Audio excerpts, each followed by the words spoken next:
Road Break family, welcome to another episode of our show. It's NXT UK time, and we're going to be talking about everything that happened here because there was a lot of it's a newsworthy show, Jean Paul. A lot of things that happened that are changing the landscape for what it is to come. And we actually mentioned in the show before that we said that like there might be new things, surprises, and what's going to be NXT UK. And this is like what we're going to be talking about on this particular show. Yeah, and the thing with we've been hinting at it, what is it? They went right into it with the first segment. Boom, if we're gonna get into it, let's get into it. Ilja Right Dragunov, Let's we do see it, Ilja him. Dragunov. Yeah, he comes out, and of course, commentary's like, oh, they're selling his match last week with Wolfgang. Oh, fantastic match. They show a little bit of highlights. You see him come out. He has like two crutches, not like the traditional ones, like the ones that you like, with the little handlebars, whatever. He comes out with them. And you see, okay, something's up with him. And then a commentary eventually says, because they were like no selling it. They're like, oh, here's our champion, the leader of our brand. It's like, but look at him. Can you say what's wrong with him? And they eventually are like, yeah, but you clearly see he's messed up. He gets in the ring. I mean, he cuts a great promo. How he says, he doesn't want people to feel bad for him and all this stuff, and they even showed it, because that's how he said, hey, I hurt myself early on in the match last week. They showed it where, he got thrown into the corner. He landed, ankle went one way that it shouldn't have went. And he continued that match. The crowd, applauded him for that and everything. And, really good promo. And he just, ended it with, because like this is a promo, hit me with any lines that you like then. But this is one you should go watch on YouTube, Peacock, wherever. But I love the line where he's like, if you thought I was dangerous as the champion, like, just wait until you see me, coming back to get my championship. Trying to get my title back. That was and I love the crowd. The crowd was chanting undefeated. Yes. And it's pretty much, he said like the only person who could defeat me here on this brand was myself. Yeah. For getting and then injured. I like how they spin it off. They switch it up in a way to make it seem, hey, I'm injured, but I'm still the man. I'm still the number one guy in this brand. And I like also what he said. I don't want you guys to pity me or like feel bad for me. None of that. Is like we all go through struggles. We all have our own particular story and how we get to things. So he's like, this is the same thing, and he just put this, right there. Like, of course, relinquishing. This is very wrestling, class or like dynasty wrestling, like protocol. She will say like champions always do that. That's actually what a professional wrestler should do. This was cool, and I mean, we said what's gonna happen after that. So Sid Scala, Johnny Saint, they're like, oh, we need to really talk about this, but we have information because this is what when something bad like this happens, there's opportunity. So there's gonna be a chance for 8 men to be crowned as the new NXT UK champion, which I really like. So like that was really cool, Paul. But like this show was supposed to be highlighted by this match. Meiko Satomura against Shirai, we don't know they didn't even mention during the broadcast like the reason why the match doesn't take place. But this was for me a bummer because I was looking forward to see this. There might have been some situation, but I don't know what happened there. Yeah, and I mean, I'll talk more about that, when we get to the main event and what it should have been and what it actually was. But, I do like how Sid Scala, Johnny Saint jump right on that. Hey, we got to figure out a way, to crown a new champion because you can't be without a champion for long. You got to have some kind of plan set in place. Exactly. So, I mean, this was good. No, yeah, it was really good. We got to see the Chase University, right, Paul? Like as they're going through London. It went from good to bad. Oh yeah, no, that was. But I mean, this part at least, because Shai is right there. He's like homeless, supposedly, no money, no wife, no nothing. He's like, hey, you know what? But I still have my gear, I still have my boots, and I still work here. So like they're gonna have a match later on, but like we're gonna talk about it right now because it's not even worthy of talking about like a lot. And it was like Bodie Hayward, whatever.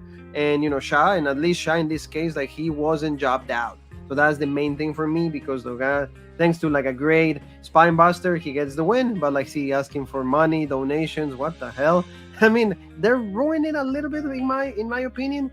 I mean, they thinking that it's funny and stuff, but like for me, ruining it a little bit because Shah is like actually a good wrestler. And the only thing, like, I will say, and I thought the same thing while watching, especially this segment, and of course anything with NXT 2.0 talent, and I thought, okay, these are filmed 6 to 8 weeks in advance, so this is, you got to even think more longer. How many, could be 2 months old. So we got to wait a little bit till we start getting the Triple H writing in again, and his team. You know, when you get the Vince bullshit out of here, because this is totally Vince McMahon. Yes. Making a guy act like a complete loser, idiot, clown, pathetic human being. Vince loves that. He gets off on that. He gets off on making people belittle themselves on television. Absolutely. And that's what Charles Samuels is doing. And I mean, he won the match. You know, yippee. You know, that was good. But other than that, I mean, yeah, this was dumb. Like there hasn't been a good segment on this with anybody from NXT 2.0, and there was this, you know, we actually wanted to see somebody from NXT 2.0, Saray, and we couldn't even see that. So exactly, no, but he's right. That, and also like Paul said it like weeks ago. This is months ago. Like if they would have brought the Braun Breaker, they would have brought Mandy Rose, Toxic Attraction. You know, those are the main players of NXT 2.0 that at least make it same. Or Cameron Grimes. Cameron Grimes is legit. Yeah, and then the only guy that was worthy of seeing was a Roderick Strong. But that's probably because Roderick Strong has been asking for. Roddy was good. You know, like so many times he's been asking for like, hey, I want to go and join the Undisputed Era over there, you know, in AEW. But now at least maybe he hears that Triple H is back. Like you said, it's going to take a little bit of time to see the new creative. I heard rumors that like Triple H is going to try to make it go back to the Gold brand like it was, and like giving like the same vibe, you know, little like dim the lights, you know, like not all of this is like bright and all of that. So we'll see what they do. But like you said, this was just bad for the show. Nobody wanted to see this. And here, you know, Oliver Carter going against Raja. This was a good match, and this at least they made it justice because Raja gets, you know, a loss. Here, Oliver Carter, very anticlimactic for me. Like he does a beautiful spinning heel kick in the corner, and that's how he gets the win. But like Raja was so close to the rope that he couldn't easily move the leg. I really thought that was gonna be a rope break, but then I'm like, yes. But then when he hit it, I'm like, wait, isn't this his finisher? And they did the camera angle where it was right there. That's normal. It's like 100% of the time, that's a rope break. When they show that specific camera angle, you know the guy's gonna reach for the ropes. No, you didn't see it, and you think, okay. As soon as he got the pin on Raja, I think, okay, at least they didn't make Teal Man look like a loser. Yes. Because at least now 2 people lost. But then that also, I think, pretty much confirms my, you know, Austin theory of them pushing just Dempsey, thank you. You know, because why job out the leader and the muscle? I mean, you had the technical guy, you know, you have the white guy, you know, I don't know, like what makes Dempsey the collar guy. Yeah, it's you have him, you know, but the other 2 guys get jobbed out. I mean, obviously, you know, we know they're pushing Oliver Carter. You know, he's a good wrestler too. I mean, he has the sympathy. The crowd likes him the whole time. They're chanting Ali, or you know, they're chanting for him. They're going Oliver, crazy. Yeah. They like him a lot. Yeah, so I mean, for him to get the win, it wasn't bad, but I don't know. I mean, and then they jump him right away, and you see all this stuff. AEW shit. Yeah, and I mean, you knew they were gonna jump him. I mean, that to me that was expected. If anything, it should have been something where Dempsey maybe screws him over, costs him to lose the match, especially with what we're gonna see later on. Yes. But maybe again, it just plays into their feud. But I mean, the match was good, but. I mean, the 2 things that we're going to talk about in the next segment here are 2 revolving D Familia. I feel like if both of them don't end in W's, I mean that group is pretty much just done. You might as well absolutely, just bury them and just do something with Dempsey because you're just killing the other 2 guys. Absolutely, and see the main thing what Dempsey did also worth mentioning. He did a single leg crab onto like Carter. Yeah, because that they're gonna play that injury angle into like this bracket that we're gonna see right now. They revealed the bracket. I want Paul his thoughts. We're gonna take the sign out a little bit of like the NXT UK just to see right there, but we're gonna go matchup by matchup. These are gonna be 8 guys that like are gonna fight for the NXT UK Championship. Maybe I would take out Mike Andrews. I don't think that's worthy enough. I would take away I don't know, Wolfgang. He just got a match for the title, and Oliver Carter also. But I mean, for storyline purposes, they're gonna like do that. So, what do you think? Like, there you go. One of your thoughts on the first match? Trent Seven and Wolfgang. I mean, to me, when you look at the brackets, you look Trent Seven's on one side, Tyler Bates on the other side. That's the instant. Forget everybody else. That's the finals. So I mean, yes. Trent Seven going over here, and then Dempsey. I think he's got to go over Oliver Carter. Yep. Oliver Carter was limping, and you had Sid Scala came up to him and was like, "Oh, hey, guess what? you're going to be in the first match, next week, and you're going against Dempsey. And he's like, oh, next week? And he's like, you know what? Never mind. I was a champion before. I can fight through adversity. I know how to I'll deal be with legit. And he starts limping away. So it's like, that doesn't look good. But you see, he's a man. He's going to tough it out. He's going to fight through it. But I think Dempsey's going to get the win here. But then what I don't like after that is then Dempsey, okay, he has this momentum legit, but then he's going to lose to Trent 7. Yeah. So, I'm this one is also really bad. I wouldn't have even put Dempsey in the tournament yet. I mean, what do you do with this? Mark Andrews and the Boar. I mean, makeshift tag team threw them together, but I mean, Mark Andrews, if anybody from that group, you maybe wanted to keep him kind of fresh, because I feel like with Subculture, that group was, I'm not going to say they were the hottest thing ever, but I feel like they were kind of over. People liked them. They had a lot of more popularity. They were more popular than he is now. Webster. And I mean, Joe Coffey, was the plan for him to come back right away? Or was this something where they're like, fuck, man, we don't have no main eventers because, Vince keeps taking them to his bullshit show. We're screwed here, because this would have been perfect. Jordan Devlin, A-Kid, Noam Dar to plug these guys in. This would have been perfect. Where's Noam Dar? Where's Noam Dar? Well, he's going to be on 2.0. That's obvious, but oh my god, and that's the thing, like you said, because terrible. But this, I mean, Joe That's Coffey's the worst matchup. Right? Joe Coffey's going to win this because Mark Andrews. I mean, come on. And this, same thing. Tyler Bate's going to beat Kenny Williams. This was just who's a heel that can sell for Tyler Bate, that he can just stretch this guy. And maybe we're going to see Amir Jordan pop up again in the mask, and we're going to see that. Because what happened to that? Did they finish that storyline? And they never finished that storyline. I was going to ask you, when is it going to main event the show? Because it won't, because this is Vince McMahon booking, where he books a storyline, he gets halfway through it, he goes, fuck it. And he just stops and he goes, the fans are so stupid, they won't even know what, they won't care. Absolutely. And that is so annoying, because the brackets, the first two, a little bit of sense, like you said, like Trent 7 and Dempsey. I mean, the only thing I don't like is too, you got to look at it where your wrestlers, they fight, and that's legit. When the bell rings, it's over. And he was fighting him after the bell. He wasn't even involved in this match. You should punish him. It should be, bro, you were going to be in the tournament. Now you're out of here. Instead, he's rewarding him by saying, oh, yeah, now you can go kick his ass in the first round. Exactly. So, I mean, the matchup to me doesn't make sense. Neither one of them if anything, it should be Oliver Carter, we were going to have you in the tournament, but you're injured, But no, it shouldn't even be, because then you're still rewarding him, Dempsey. So the booking was just all kind of messed up. It's bad. It's for example, what it would have been cool to see Sam Gradwell in it. Why not?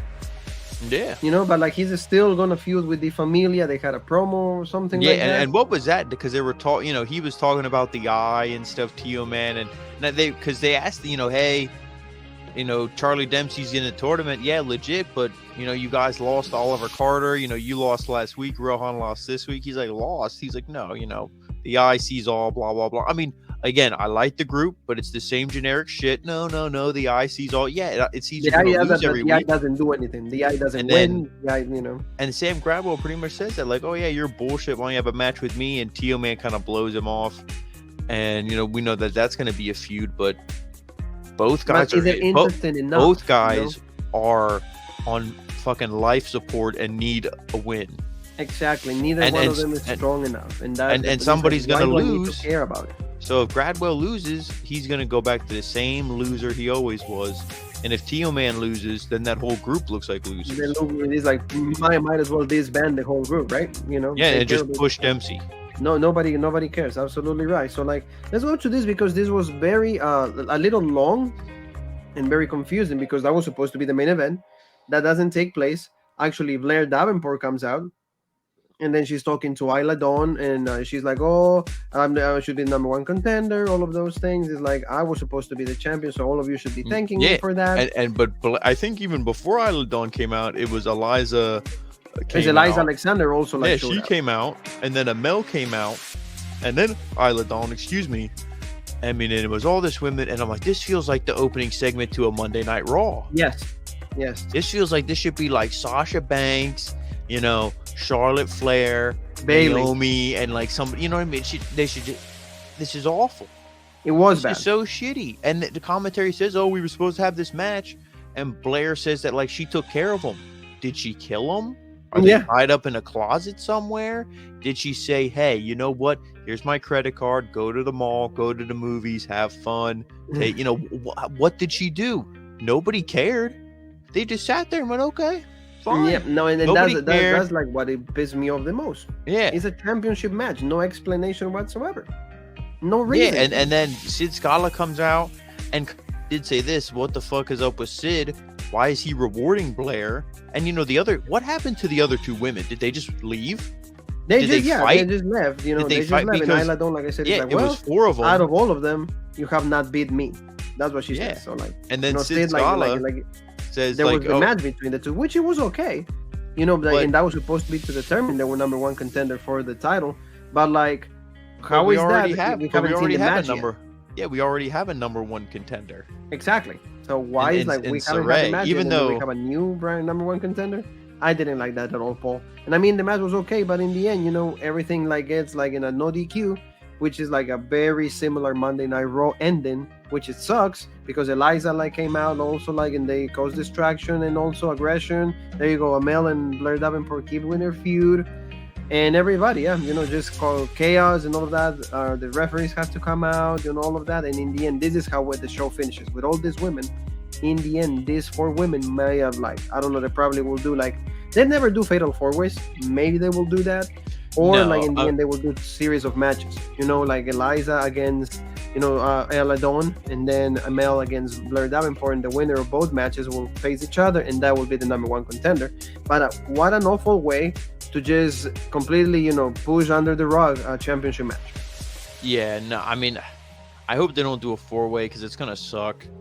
If anything, I would book the matchups you see right now on this picture here because we already saw Amel versus Blair. We saw that, she lost.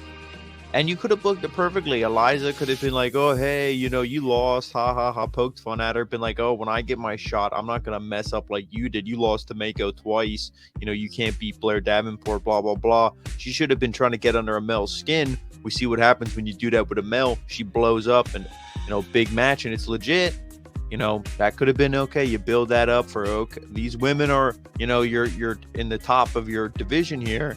And you do the same thing, Isla Dawn and Blair Davenport, and you build that up while also doing Saray and Mako. There's no reason to just get rid of that match and throw all these other 4 together. And it was just a mess. And like we said, it sucks, but we just got to fight through, maybe 8 more episodes, hopefully no more than 8. And then we can start getting some good booking. Hopefully, like you said, maybe, I feel that, in this situation, it depends on how Triple H and then the creative team, like they see this as a brand, if they see it as somewhat helpful or something, and then maybe Shawn Michaels can go back and help out a little more in, in the creation and all of that, the creativity went behind it. But like you said, right now, and we've said this in previous shows, the people from Progress, the main wrestling group in the UK are the ones that are taking care of the booking and NXT UK right now. I mean, it's part of WWE. Probably somebody oversees that. I don't know who is, but I'm sure as soon as Vince and his team took over NXT 2.0, they probably eventually took over NXT UK. And just because the Progress people write it and book it, they submit it to Vince and he makes changes, submits it back and says, run this. Their hands are tied. Yeah, and that's why the show, the quality has really gone down. And like you said, the big players, like main important pieces of the show have left. Jordan Devlin, like you said, A-Kid, Nathan Frazier, guys that we hope that we were going to get the main feuds, the big matches. It didn't happen. That's why the show is really suffering. And now with Ilja Dragunov injured and relinquishing the title, that's even worse. But there's a little bit of light at the end of the tunnel. Maybe, like you said, in the final Strength 7 against Tyler Bate, we're going to get that match. But we'll see what happens, family. But this was the conclusion of the show. Like I said, I don't know what they're going to do with the women's division, but we want to see Saray going against Mako Satomura. We just want to see that. We have Io Sky now in the main roster. We want to see, Saray and Mako and see at some point what's going to happen for the final boss. And Paul, your final thoughts before we go? I mean, I agree with what you said. We just hope we at least get to see that match, or at least give some kind of explanation that we can believe somewhat of why we didn't see it, and if we will see it, or why we won't see it. And like I said, we just got to get through this couple weeks of shitty booking, and hopefully we get something good, and one last time, speedy recovery to Ilja Dragunov. Exactly, like he deserves it, like great champion. Unfortunately, said like that injury, but thank you so very much, family. We appreciate you. Thank you for the love that you're giving us all this week. We had SummerSlam, we have Ric Flair's last match. Thank you for all of that. We really appreciate it. Thank you for the live and everything. So where can they find us? Make sure you follow us, Rope Break on Facebook, the OG Rope Break on Twitter, Original Rope Break on Instagram, Twitch, and TikTok, and of course right here on YouTube, the home of the #1 podcast in the YouTube wrestling community, the Original Rope Break. You and me have one more thing that is left to say, and that is...